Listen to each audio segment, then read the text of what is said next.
Hi, and welcome to the exciting world of football analytics in Python. In the modern era of sports, data driven decision making has become a game changer, and football is no exception. Whether you are a passionate fan looking to gain deeper insights into the game, or a data enthusiast eager to explore the fascinating intersection of sports and technology, this webinar is your gateway to unlocking the potential of Python in football analytics. Football, the world's most popular sport, is a complex and dynamic game that generates vast amounts of data. From player performance metrics to tactical strategies, this data holds the key to understanding what happens on the pitch. Python is a versatile and powerful programming language. Is a perfect tool to dissect these wells of information, helping us make sense of the beautiful game in ways we could only dream of a few years ago. In this workshop, we will embark on a journey to explore the role of Python in football analytics. We will delve into the fundamentals of data collection, manipulation, and visualization, and demonstrate how these techniques can be applied to extract valuable insights from football data. Our goal is to provide you with the knowledge and tools to uncover patterns, trends, and hidden gems within football statistics, all while enhancing your understanding and appreciation of the sport. Whether you are a coach, a player, an analyst, or simply a football enthusiast, as most of us are, this webinar will equip you with the skills and knowledge to level up your understanding of the game. Get ready to kick off your Python powered football analytics adventure and gain a whole new perspective on the world's most beloved sport. Now, what is the content of this webinar? There are four groups of the questions we will cover.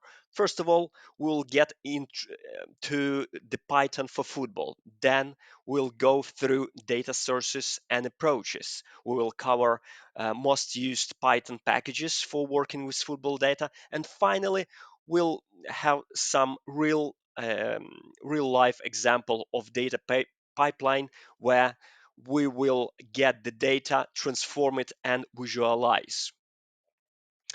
So, in the world of football, data has evolved into invaluable asset that has transformed the way we perceive and approach the game.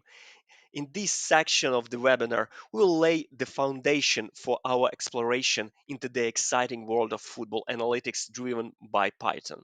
Over the last decade, football analytics has surged in popularity, providing teams, coaches, and fans with unprecedented insights into player performance, team strategies, and match outcomes.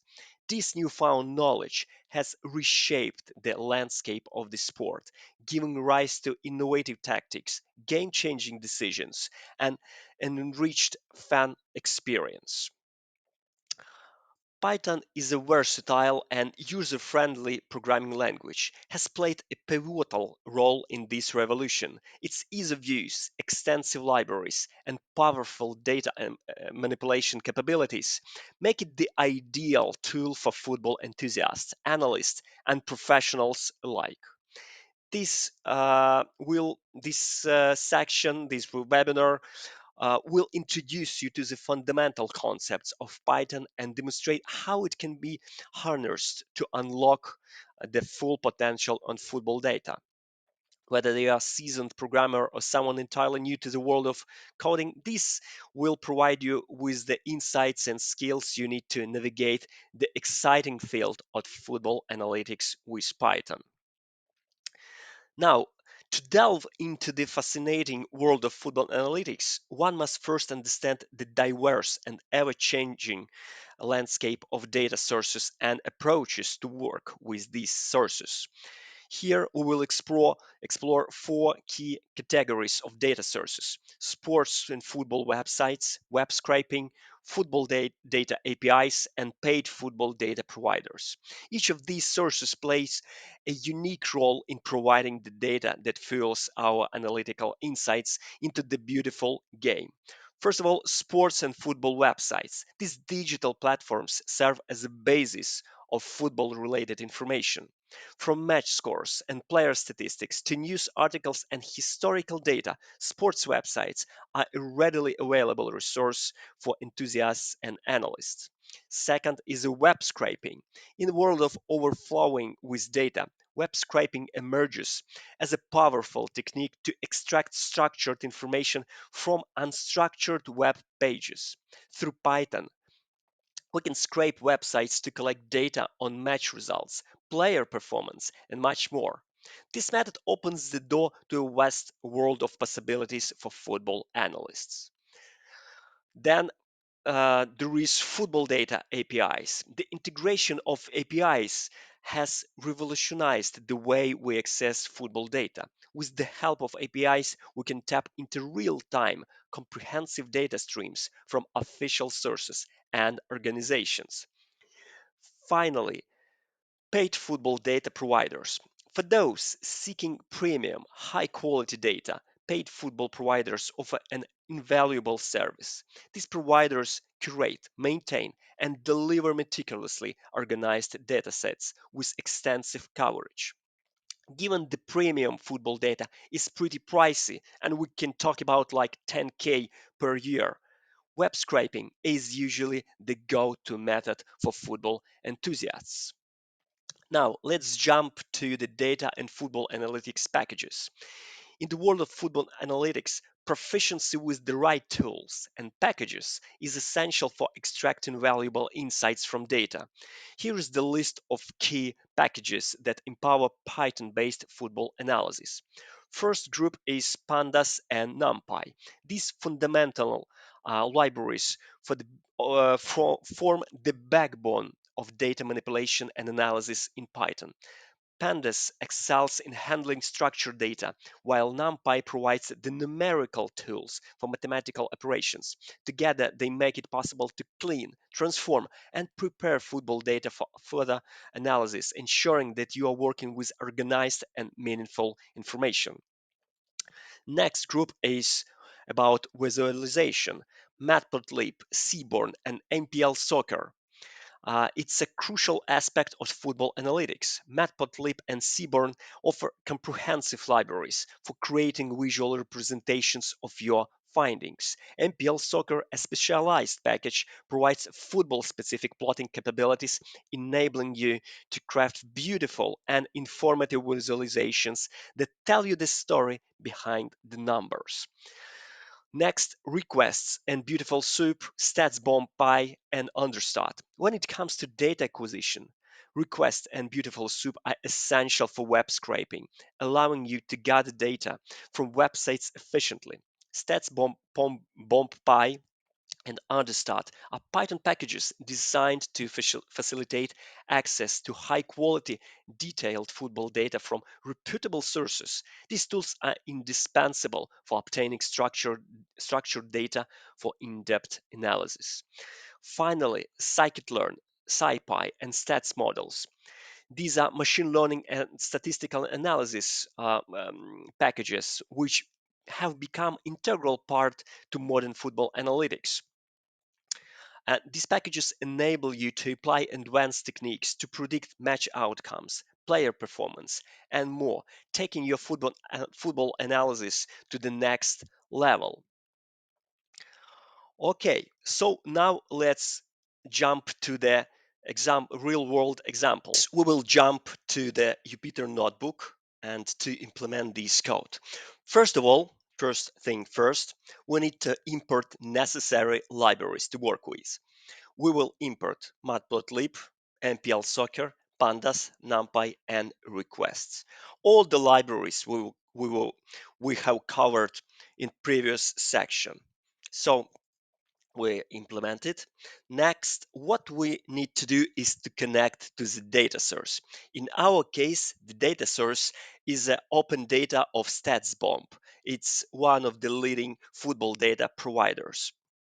And I already choose the event, which is the final match between Spain and England of the Women's World Cup. So we can connect to this using requests, getting the JSON, and we can visualize what this JSON file, JSON structure looks like. We see that it's pretty big JSON file which contains all the events that happened during the match.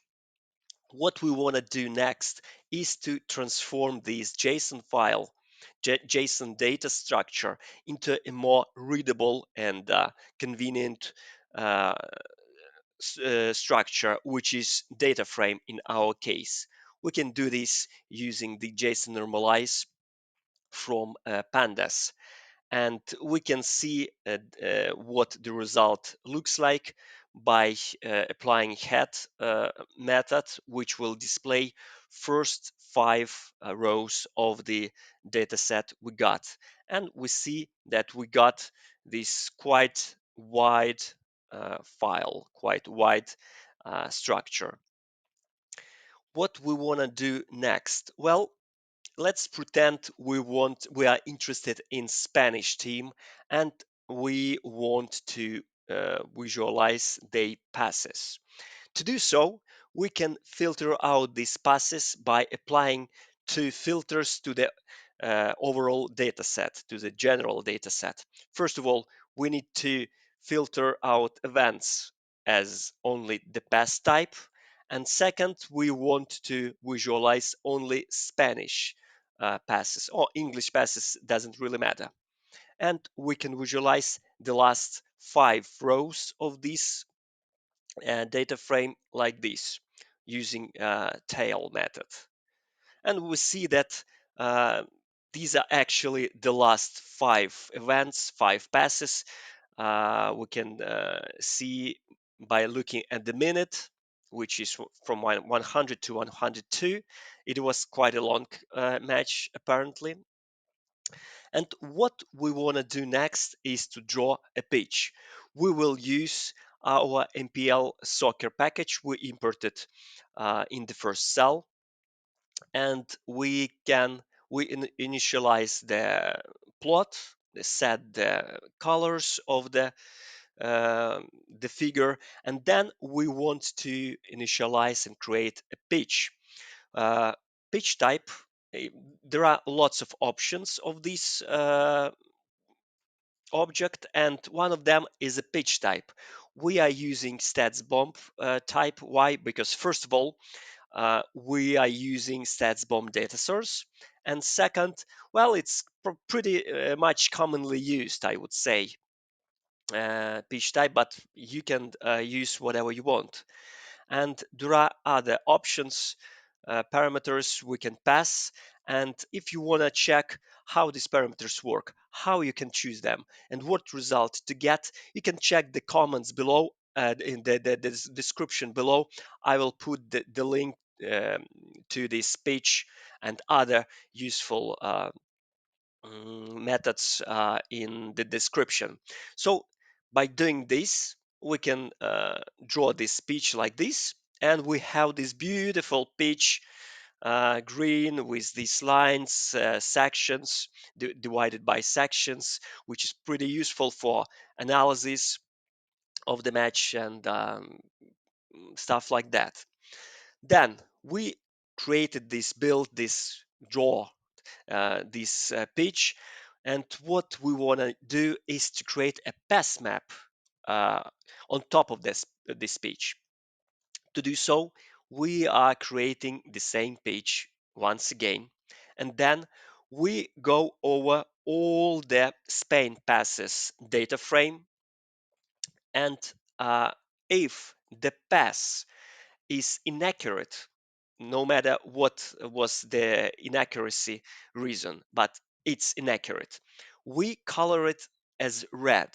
And otherwise, if the pass is accurate, we color it as blue.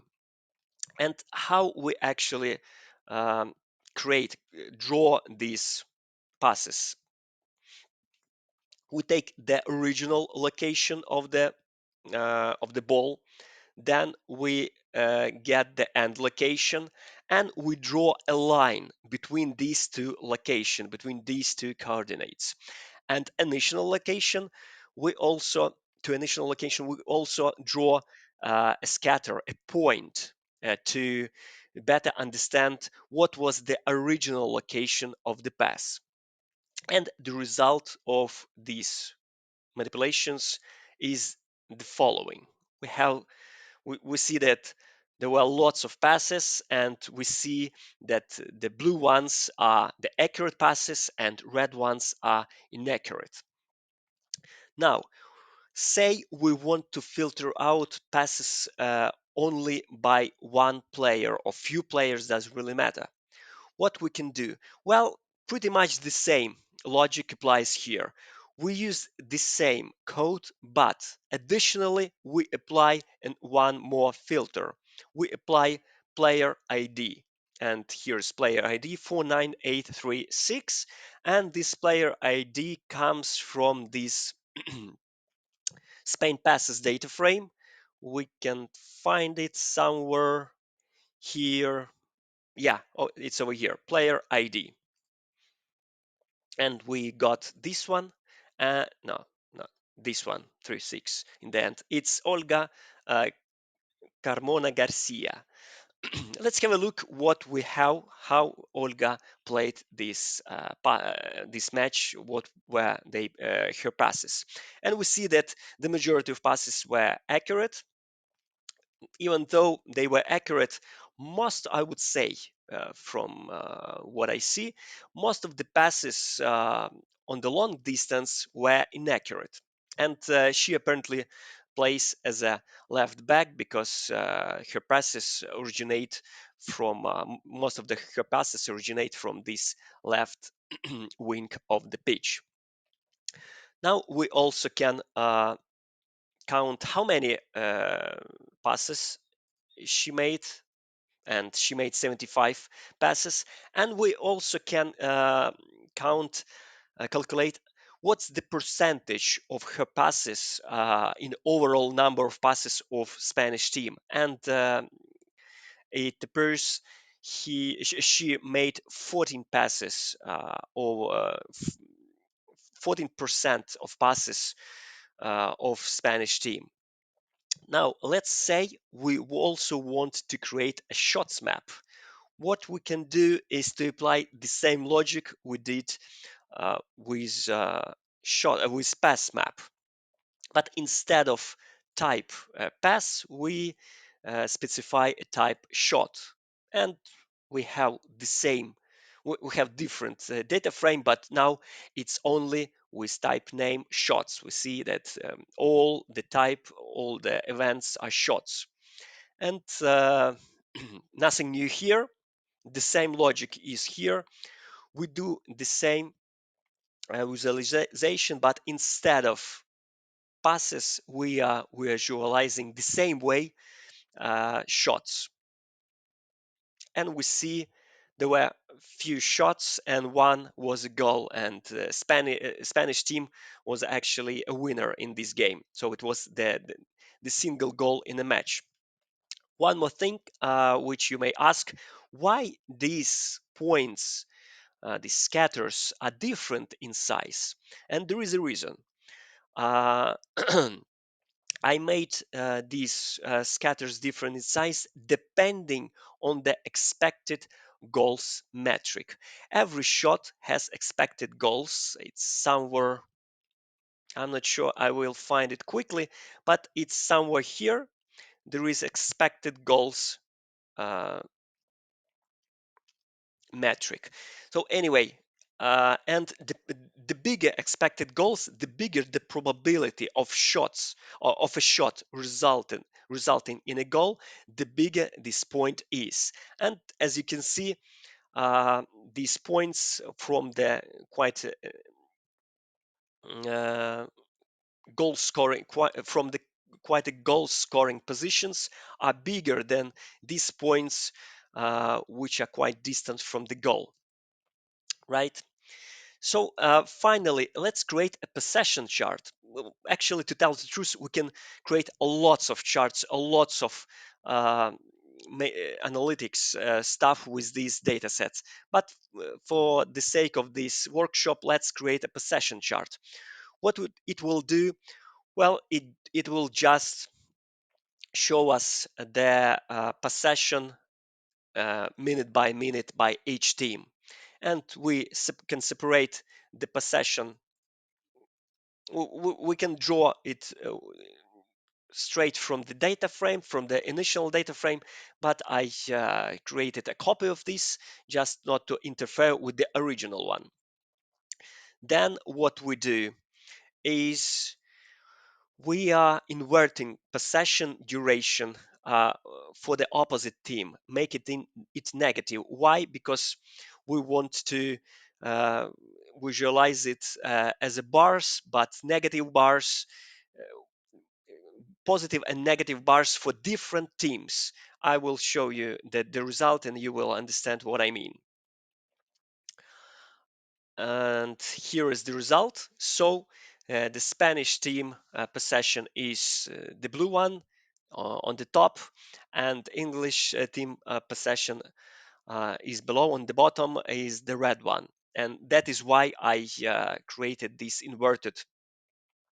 I was inverting this duration. Today we will cover the introduction to the world of football analytics, exploring the incredible potential of Python to dissect the beautiful game.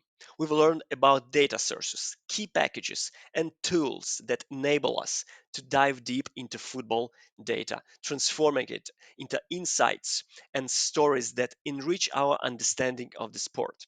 To continue this journey, don't forget to like and subscribe to my channel for more football analytics content, tutorials, and updates. Your support keeps our community growing and thriving. If you really enjoyed today's workshop and found it valuable, you can also show your appreciation by buying me a virtual coffee on buymeacoffee.com, which you can see on your screen. Your support will help me continue to provide you with quality insights, tutorials, and resources for the world of football analytics. Thank you for being a part of this fantastic community. I look forward to sharing more exciting discoveries with you in the future. Until then, keep exploring the beautiful game through the lens of data and analytics. Cheers!